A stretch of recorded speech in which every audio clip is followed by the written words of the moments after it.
गंवार देवरानी। आज मोनिका 2 महीने की बीमारी की छुट्टी के बाद पहली बार ऑफिस जा रही थी। मोनिका की देवरानी वंदना ने अपने हाथों से मोनिका के लिए टिफिन तैयार किया था। वो किचन से बाहर आते हुए बोली, भाभी आपका टिफिन, और मोनिका के करीब पहुंची तो मोनिका उसे गले लगा लिया।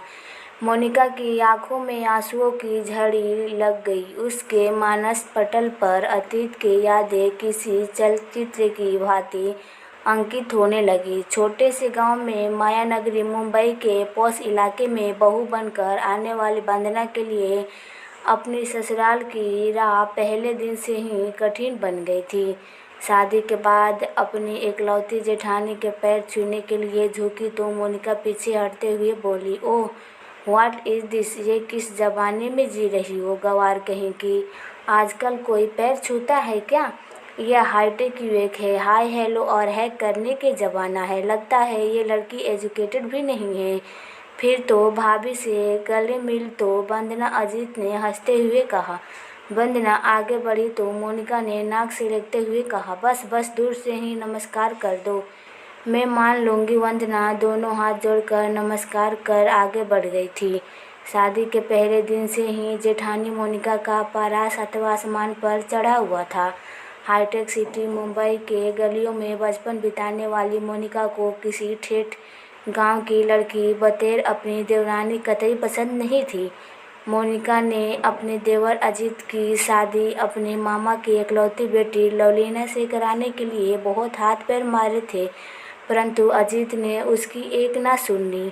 ललित मॉडलिंग करती थी और शहर के स्थानीय फैशन शोज में नियमित रूप से शरीर होती थी। फैशन शो के लिए वो देश के अन्य शहरों में भी अक्सर जाती थी। लवलीना का ताल्लुक हाई फाई सोसाइटी में भी था। हुस्की इलाकों में स्टार बेलों के साथ स्वस्थ जीवन के लुत्फ उठाने वाली लवलीना फिल्मों में भी अपना नसीब आजमा रही थी। मोनिका किसी पार्टी, शॉपिंग और पिकनिक के जबरदस्त शौकीन थी। वो चाहती थी कि उसके परिवार में ऐसी ही कोई मॉड लड़की आए ताकि जेठानी देवरानी में बेहद तालमेल बना रहे। परंतु जब अजीत ने देहाती लड़की से विवाह कर लिया तो मोनिका के तमाम ख्वाब पत्थर से टकरा शीशे की भांति टूटकर चकनाचूर हो गया। वो जल भून कर गई। अजीत मेडिकल का छात्र था। जब वो एमबीए के अंतिम वर्ष से स्टडी कर रहा था तब अपने मित्र सुमित के विवाह में शरीक होने उस गांव गया था। वो पहली बार किसी गांव में गया था। पर्वतों की तलहटी में बसे इस गांव के प्राकृतिक सौंदर्य को देखकर अभिजीत की पहली नज़र में ही इस गांव से प्यार हो गया था।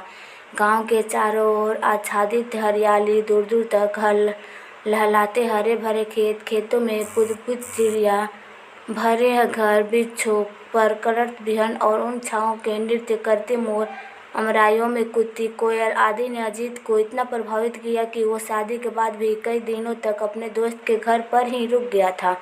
अपने दोस्त के विवाह में ही अजीत ने वंदना को देखा था। विवाह के 2 दिन पूर्व आयोजित संगीत संध्या में उसने वंदना को गाते और नृत्य करते हुए पहली बार देखा था। संगीत संध्या की रात को नींद ने अजीत की आंखों से किनारा कर लिया। रात भर उसकी आंखों के सामने वंदना के चेहरा ही घूम रहा था। उसे लगा कि अब उसकी तलाश पूरी हो गई। उसके दिमाग में जीवन साथी की जो तस्वीर थी उसी के अनुरूप वंदना भी थी। सुमित के विवाह के बाद अजीत ने वंदना के बारे में छानबीन शुरू कर दी थी। उसने परिवीणा के पिता शिवशंकर प्रसाद से इस बारे में पूछा तो उन्होंने बताया, बेटा वंदना पंडित राम प्रसाद की ज्येष्ठ कन्या है। वो स्वनिर्मित अध्यापक है जो 2 वर्ष पहले ही सेवानिवृत्त हुए थे। घर की गरीबी के कारण वंदना ने कक्षा 10वीं उत्तीर्ण कर स्कूल के अलविदा कह दिया था। वंदना मेरी गोद में खेली है। लड़की बहुत ही संस्कारी, सुशील और बुद्धिमान है। वंदना की आवाज़ बहुत ही मीठी और सुरीली है।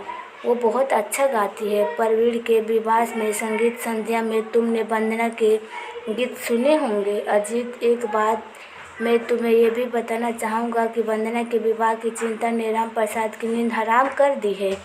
उनके दीरादरी के कई लोग वंदना को देखने आते हैं, पर दहेज पर आकर बात फिसल जाती है। वंदना से छोटी एक और बहन है, उसके हाथ भी पीले करने हैं। गत वर्ष पंडित जी की पत्नी अल्पावी बीमारी के बाद अक्सिस निधन हो गया था। उन्होंने इलाज में पैसे पानी की तरह बहाया पर उसे बचा ना सके। पंडित जी की पत्नी का निधन क्या हुआ, इस परिवार की रीढ़ ही टूट गई। शिवशंकर प्रसाद ने अजीत के कंधे पर हाथ रखते हुए कहा, बेटे अजीत, पंडित जी मेरे बहुत अच्छे मित्र हैं। उनकी दोनों बेटियां सुंदर, सुशील और संस्कारी है। अगर वंदना तुम्हें पसंद है और उसे अपना जीवन साथी बनाना चाहते हो तो मुझे पंडित जी से बात करने में प्रशंसा होगी। शिवशंकर प्रसाद की बातों से अजीत के मन में लड्डू फूट रहे थे। वो जल्दी से जल्दी मुंबई जाकर इस संबंध में अपने माता पिता से बात करना चाहता था। शिवशंकर ने अल्प विराम के बाद कहा, बेटा कोई निर्णय लेने से पहले अपने माता पिता से एक बार बात जरूर कर लेना। हो सके तो उन्हें एक बार यहीं लेकर आ जाना।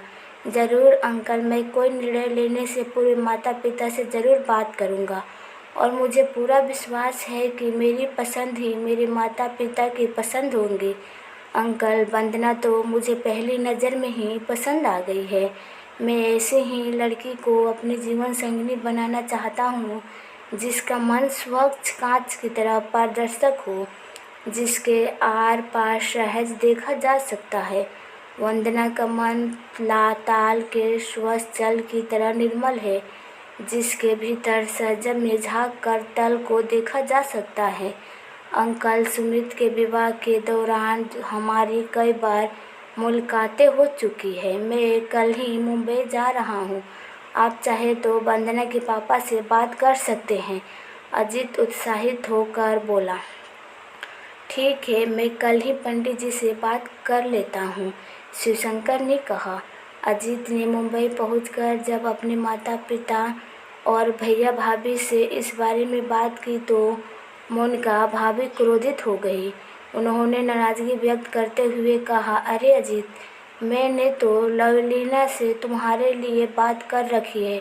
मुंबई जैसे शहर में गांव की अशिक्षित और गंवार लड़की लाकर समाज में हमारी नाक कटवाओगे क्या? अरे भाभी, मैंने आपसे पहले ही कह दिया था कि मुझे लवलीना पसंद नहीं है। मेरी और उसकी सोच में ज़मीन आसमान का अंतर है। भाभी, मैं सीधा साधा लड़का हूँ, जबकि लवलीना हाय फाय। अजीत मुस्कुराते हुए और कुछ कहने जा रहा था, मगर मोनिका ने अजीत की बात काटते हुए कहा, क्या बुराई है लवलीना में? दिखने में किसी हीरोइन से कम नहीं है। अच्छी पढ़ी लिखी है, उच्च खानदान की है, हाई सोसाइटी से ताल्लुकात रखती है। भैया, तुम्हें ऐसी लड़की दिन में चिराग लेकर ढूंढने से भी नहीं मिलेगी। कहते हुए मोनिका मुंह फुलाकर बैठक में चली गई। आज से चली गई। अरे भाई, उसे अपनी मनपसंद की लड़की से शादी करने दो ना। तुम अपनी पसंद उस पर क्यों थोप रही हो? अजीत के बड़े भाई रोहन ने मोनिका को समझाते हुए कहा, लेकिन तब तक मोनिका अपने कमरे में जा चुकी थी। 2 ही दिन बाद अजीत अपने माता पिता को लेकर वंदना के गांव पहुंच गया। वंदना सभी को पसंद आ गई। अजीत की मम्मी ने तो वंदना के हाथ में शगुन भी दे दिया। चट मंगनी और पट विवाह हो गया। मोनिका की नाराज़गी के बावजूद वंदना इस घर की बहू बनकर आ गई। वंदना को विवाह के पहले दिन से ही अपनी जेठानी मोनिका की नाराज़गी का शिकार होना पड़ा था।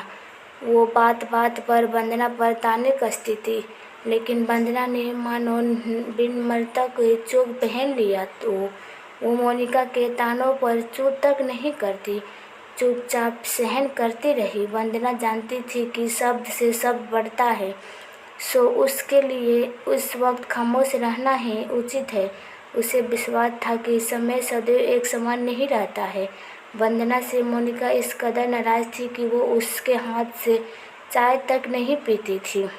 मोनिका ने बैंक जाने के बाद ही वंदना का किचन में प्रवेश होता था। वंदना के सास ससुर मोनिका के तेज तर्रार स्वभाव से भली भांति परिचित थे, सो वो हमेशा खामोशी रहते थे। सब कुछ ठीक चल रहा था, पर किसी को क्या पता था कि कोई अनहोनी के दरवाजे पर जल्दी ही दस्तक देने वाले हैं। एक दिन शाम को बैंक से लौटते वक्त किसी टेम्पो ने मोनिका की स्कूटी के पीछे से जोर से टक्कर मार दी। मोनिका के हेलमेट पहना हुआ था, इसलिए उसके सिर पर चोट नहीं आई, मगर उसके दाएं हाथ और बाएं हाथ पैर पर गहरी चोट आई थी। किसी भले व्यक्ति ने अपनी कार में मोनिका को नज़दीकी के अस्पताल में पहुंचाया था। अस्पताल से फ़ोन आते ही अजीत और वंदना तुरंत अस्पताल पहुंचे। मोनिका के पति रोहन ऑफिस के काम से भोपाल गए हुए थे। अजीत ने देखा कि मोनिका आईसीयू में है। डॉक्टरों ने बताया कि वो अभी बेहोशी की अवस्था में है, कुछ देर उन्हें होश आ जाएगा। हेलमेट की वजह से उनके सिर में कोई चोट नहीं आई है, मगर वो घबराकर बेहोश हो गई है। उसके हाथ पैर में गहरी चोट लगी है, फ्रैक्चर भी हो सकता है।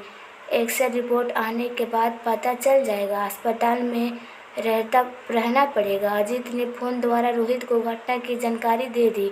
करीब 2 सप्ताह बाद मोनिका को अस्पताल से छुट्टी मिली।